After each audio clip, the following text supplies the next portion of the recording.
Assalamualaikum warahmatullahi wabarakatuh. Selamat pagi dan salam sejahtera untuk kita semua. Bagaimana kabar anak-anakku yang hebat dan luar biasa, baik dari jenjang PAUD, SD, dan SMP? Semoga kalian sehat selalu dan bahagia bersama keluarga di rumah. Yang kami hormati Kepala Sekolah jenjang PAUD, SD, SMP, baik negeri maupun swasta sekota Salatiga beserta jajarannya. Yang kami hormati orang tua, wali siswa jenjang PAUD, TK, SD sekota Salatiga, serta yang kami cintai dan kami banggakan, anak-anakku para siswa jenjang PAUD, SD, PAUD, TK, SD, SMP sekota Salatiga. Puji dan rasa syukur marilah kita panjatkan kehadirat Allah Subhanahu wa taala, Tuhan yang Maha Kuasa, karena pada pagi hari ini kalian mulai memasuki tahun ajaran baru 2021-2022. Pada kesempatan yang sungguh membahagiakan ini, saya atas nama pribadi dan atas nama Dinas Pendidikan Kota Salatiga mengucapkan selamat kepada anak-anakku jenjang PAUD, SD, dan SMP yang telah lulus pada jenjang sebelumnya dan melanjutkan ke jenjang yang lebih tinggi, maupun pada anak-anakku yang naik kelas, ya. Ini masuk di tahun pelajaran 2021-2022. Hari ini adalah tanggal 12 Juli 2021 yang merupakan tahun ajaran baru 2021-2022. Dalam kondisi normal mestinya anak-anakku ini memasuki tahun ajaran baru. Namun karena kondisi pandemi COVID yang masih belum juga berakhir, maka kita harus mematuhi peraturan pemerintah yang saat ini harus kita lakukan, yaitu adanya Inmendagri nomor 15 tahun 2021 tentang PPKM darurat COVID-19 di Jawa dan Bali, juga surat edaran Wali Kota Salatiga nomor 443/5511/12012 tanggal 2 Juli 2021 tentang PPKM darurat COVID-19 di Kota Salatiga tahun 2021. Nah, Dinas Pendidikan Kota Salatiga ini sebenarnya sudah merencanakan dan menyiapkan bahwa di tahun ajaran baru 2021-2022 anak-anakku mengikuti tahun ajaran baru ini melalui pembelajaran tatap muka secara terbatas. Namun karena kita harus mematuhi peraturan tadi, maka saat ini memasuki tahun ajaran baru di 2021-2022 ini anak-anakku masih mengikuti kegiatan belajar mengajar dengan pembelajaran jarak jauh secara daring. Artinya anak-anakku ini masih harus belajar dari rumah. Tentunya banyak sumber belajar yang bisa kalian cari, ya, baik itu di media sosial maupun di ruang guru, di link-link yang sudah disiapkan oleh Kementerian Pendidikan dan Kebudayaan ini sebagai sumber belajar kalian maupun apa yang disampaikan oleh Bapak Ibu guru melalui pembelajaran jarak jauh. Prinsip kebijakan pendidikan di masa pandemi COVID-19 ini tentunya adalah kesehatan dan keselamatan para peserta didik, para pendidik, tenaga kependidikan, keluarga, dan masyarakat. Di samping itu, tumbuh kembang dan kondisi psikososial ini juga menjadi pertimbangan dalam memberikan layanan pendidikan. Oleh karena itu kami berharap meskipun anak-anak ini masih belajar dari rumah, tentunya anak-anak harus tetap menerapkan protokol kesehatan dengan 5M, yaitu memakai masker, mencuci tangan dengan sabun atau menggunakan hand sanitizer, kemudian menjaga jarak, menghindari kerumunan maupun mengurangi mobilitas. Termasuk juga tentunya anak-anak harus meningkatkan iman, juga menjaga keamanan dan meningkatkan imun kita.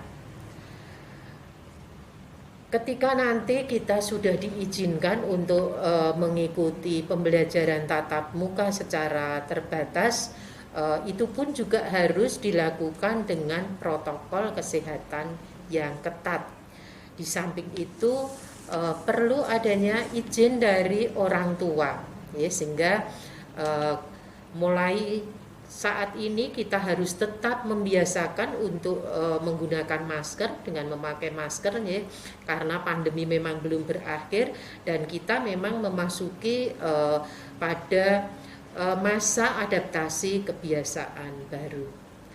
Bapak Ibu orang tua wali siswa yang kami hormati, kami mohon bantuannya untuk selalu mendampingi putra-putri Bapak Ibu sekalian ketika belajar dari rumah.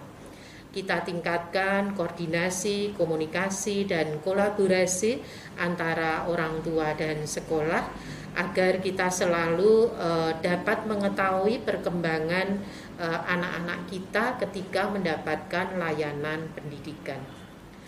Nah, pada saat ini tentunya anak-anakku terutama peserta didik baru tahun 2021-2022 ini akan mengikuti kegiatan masa pengenalan lingkungan sekolah.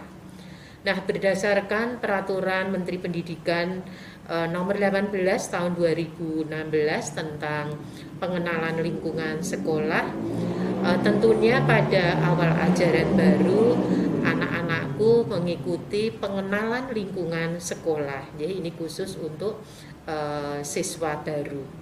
Nah, tujuan dilaksanakannya dengan MPLS ini, ya, meskipun ini dilaksanakan secara daring, ya, antara lain adalah untuk mengenali potensi para peserta didik baru. Juga di samping itu untuk anak-anakku untuk beradaptasi dengan lingkungan sekolah maupun dengan Bapak Ibu guru. Kemudian juga menumbuhkan motivasi, semangat, dan cara belajar efektif sebagai peserta didik baru. Apalagi anak-anakku ini menghadapi pembelajaran secara jarak jauh, ya, dengan sistem daring. Nah, tentunya ini merupakan hal baru bagi anak-anak peserta didik baru. Kemudian juga mengembangkan interaksi positif antara lain kejujuran, kemandirian, sikap saling menghargai, menghormati, disiplin, serta memiliki nilai integritas, etos kerja, dan semangat gotong royong. Nah, tentunya juga dalam rangka bagaimana kita bisa mewujudkan profil pelajar Pancasila. Selanjutnya juga untuk memutus dan mencegah, ya, memutus mata rantai penyebaran COVID-19 ini dengan menerapkan social distancing maupun physical distancing. Selain dari materi dari sekolah, tentunya juga akan ada materi dari Dinas Kesehatan Kota, kemudian juga dari Kodim Kota Salatiga. Saya berharap dan berpesan kepada anak-anakku, ikuti kegiatan MPLS ini dengan semangat, sesuai dengan jadwal yang telah disampaikan oleh Bapak Ibu guru. Meskipun dilaksanakan secara virtual, namun anak-anak harus tetap mengikuti kegiatan ini 3 hari ke depan ya, ini dimulai tanggal 12 sampai tanggal 14. Akhirnya dengan mengucapkan Bismillahirrahmanirrahim, maka kegiatan masa pengenalan lingkungan sekolah tahun pelajaran 2021-2022 pada hari ini Senin 12 Juli tahun 2021 dengan resmi dimulai. Selamat mengikuti MPLS dan selamat mengikuti tahun ajaran baru 2021-2022. Semoga semuanya berjalan dengan lancar dan anak-anak tetap diberikan kesehatan, tetap semangat. Tentunya kami berharap jadilah anak-anak yang sehat, anak-anak yang hebat, anak-anak yang berkualitas, cerdas, dan berkarakter. Mari kita selalu berdoa semoga pandemi ini bisa segera berakhir dan kita bisa memulai pembelajaran tatap muka dengan nyaman dan aman. Terima kasih atas perhatiannya. Tetap semangat anak-anakku. Kami akhiri. Wassalamualaikum warahmatullahi wabarakatuh.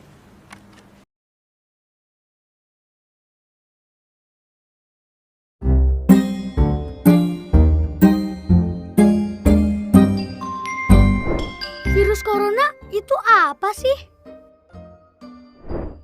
Libur sekolah kali ini rasanya aneh deh. Gak boleh main ke taman, gak boleh ke mall, main sama temenku juga gak boleh. Ayah dan ibuku juga di rumah terus. Tapi kadang ibu harus belanja ke pasar. Terus ayah bilang ke ibu, "Ibu, nanti di pasar jaga jarak ya sama orang-orang." Jaga jarak? Kok kayak mobil sih? Dan waktu ibu pulang, aku berlari untuk memeluk ibuku. Tapi ibu malah bilang, "Jangan dekat-dekat ibu." Aku sedih. Orang-orang pada kenapa sih? Tapi akhirnya aku mengerti. Kalau jaga jarak itu penting. Karena kita sedang berusaha menghindari virus corona. Virus corona adalah virus yang baru ditemukan. Dalam bahasa Latin, corona artinya mahkota. Begitu virus corona masuk ke paru-paru, dia mulai merusak tubuh kita. Kita jadi sakit, demam, bersin, batuk-batuk. Ketika batuk, percikan ludah ikut keluar dari mulut kita. Virus corona dengan menumpangi percikan ludah kita masuk ke tubuh orang lain, kemudian menuju paru-parunya. Meskipun tidak semua orang jadi sakit, tapi virus corona dapat menempel pada siapapun. Karena virus ada di mana-mana. Di rak buku, di taman bermain, di mainan, bahkan di lift yang kelihatan bersih dan mengkilap. Kalau ada orang yang mencet tombol, kemudian dia menyentuh mulutnya, virus corona bisa langsung masuk. Virus corona itu licik banget. Tapi aku tahu caranya biar terhindar. Salah satunya adalah dengan memakai masker. Ketika virus yang melesat ke arah kita, masker langsung menghalang mereka. Aku juga lebih sering cuci tangan pakai sabun alias CTPS. Aku sukanya bikin busa yang banyak untuk membunuh virus-virus itu. Dan begitu mereka mati, langsung kubilas dengan air bersih. Wih, aku menang! Aku menang! Tapi ada juga orang-orang yang tidak bisa jauh dari virus corona, yaitu para petugas kesehatan, seperti dokter dan perawat. Dengan memakai alat pelindung diri, mereka berperang melawan virus corona setiap hari. Mereka tidak kebal, tapi mereka pemberani, tulus membantu. Semua daerah juga berjuang bersama melawan virus ini. Pemerintah membuat peraturan agar kita semua selamat. Tenaga kesehatan bekerja siang malam demi kesehatan kita. Mari kita taklukkan virus corona bersama-sama. Tapi aku bisa bantu apa ya? Oh, aku tahu. Asal kita tetap di dalam rumah, virus tidak akan menyebar luas. Jadi, aku mainnya di rumah aja. Sementara orang dewasa berperang melawan virus corona dengan caranya masing-masing.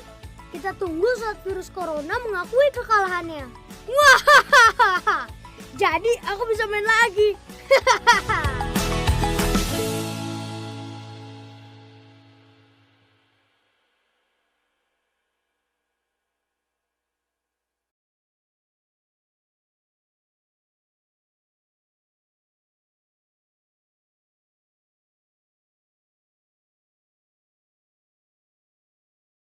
Dalam rangka membentuk SDM unggul yang memiliki kompetensi global dan berperilaku sesuai nilai-nilai Pancasila, Kemendikbud berupaya membentuk profil pelajar Pancasila.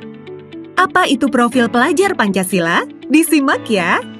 Ada 6 karakter yang harus kita aplikasikan dalam kehidupan sehari-hari sebagai pelajar sepanjang hayat. 1. Beriman, bertakwa kepada Tuhan Yang Maha Esa, dan berakhlak mulia.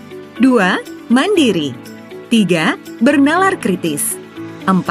Berkebinekaan global. 5. Gotong royong. 6. Dan terakhir adalah kreatif. Nah, keenam elemen ini harus banget kamu aplikasikan dalam hidup kamu agar menjadi satu kesatuan yang saling mendukung dan berkesinambungan satu sama lain. Dik, kata ibu, kamu mau jadi profil pelajar Pancasila ya? Iya dong ya. Berarti kamu tahu dong aspek untuk menjadi profil pelajar Pancasila? Aspek atau nilai untuk menjadi pelajar sepanjang hayat ada 6.